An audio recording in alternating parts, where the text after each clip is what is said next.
Assalamualaikum warahmatullahi wabarakatuh. Perkenalkan, nama saya Alfarata Salvian Darmawan dari kelas 11 IPS 4 nomor absen 11. Saya akan membawakan dakwah yang bertema larangan pacaran dalam Islam. Mungkin kata pacaran sudah tidak asing lagi di telinga kita. Bahkan anak-anak pun sudah tidak asing dengan kata pacaran. Tidak sedikit remaja sekarang yang terbiasa dengan pacaran. Sebagian remaja menganggap bahwa pacaran adalah hal yang wajar dilakukan. Jika ada orang yang tidak memiliki pasangan atau tidak pernah pacaran, maka orang tersebut akan dikatai jomblo.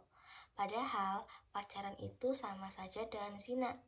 Berduaan dengan lawan jenis yang bukan mahramnya, saling bersentuhan, kondisi ini memang sudah dianggap hal biasa. Bahkan orang tua juga abai akan hal ini. Pacaran ini dilarang dalam agama Islam, seperti yang diriwayatkan oleh muttafaq alaih dari Ibnu Abbas radhiyallahu anhu, yaitu jangan salah seorang kalian berkhalwat dengan seorang wanita kecuali bersama mahram. Memang jika pertama pacaran rasanya enak, tetapi yang namanya penyesalan akan selalu datang di akhir. Mungkin ada yang berpendapat bahwa pacaran itu sebagai penyemangat, dan jika ada yang bilang bahwa mencintainya karena Allah dan tidak akan sampai melakukan yang namanya zina, jadi hanya berhubungan lewat SMS atau alat komunikasi lainnya, yang namanya saja pacaran tetap saja namanya zina. Mungkin pertamanya hanya saling bertukar pesan, tetapi lama-kelamaan pasti ada rasa ingin bertemu.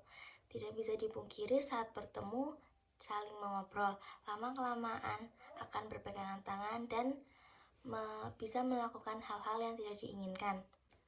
Maka atas dasar hal inilah Allah melarang kita mendekati zina, karena Allah tidak mengharamkan suatu hal jika hal itu tidak buruk bagi kalian.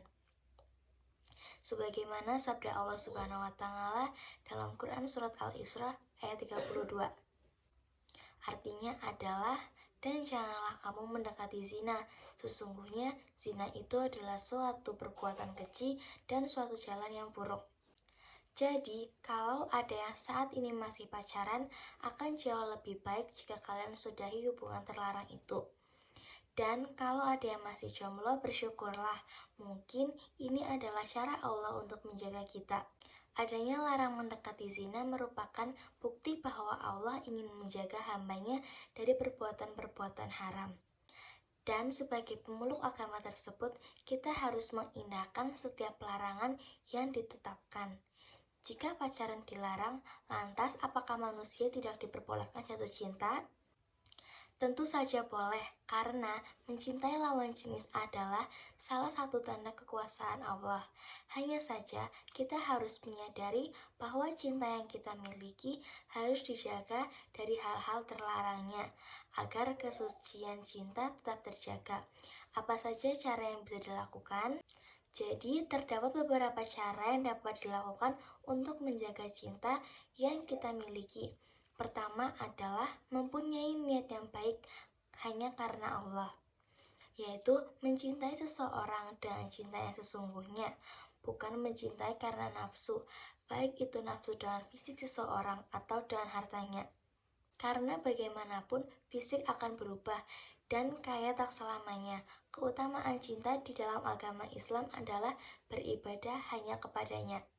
Kedua, dengan menundukkan pandangan. Ketika mencintai seseorang, maka cintailah orang tersebut sewajarnya saja, yakni tidak berlebihan.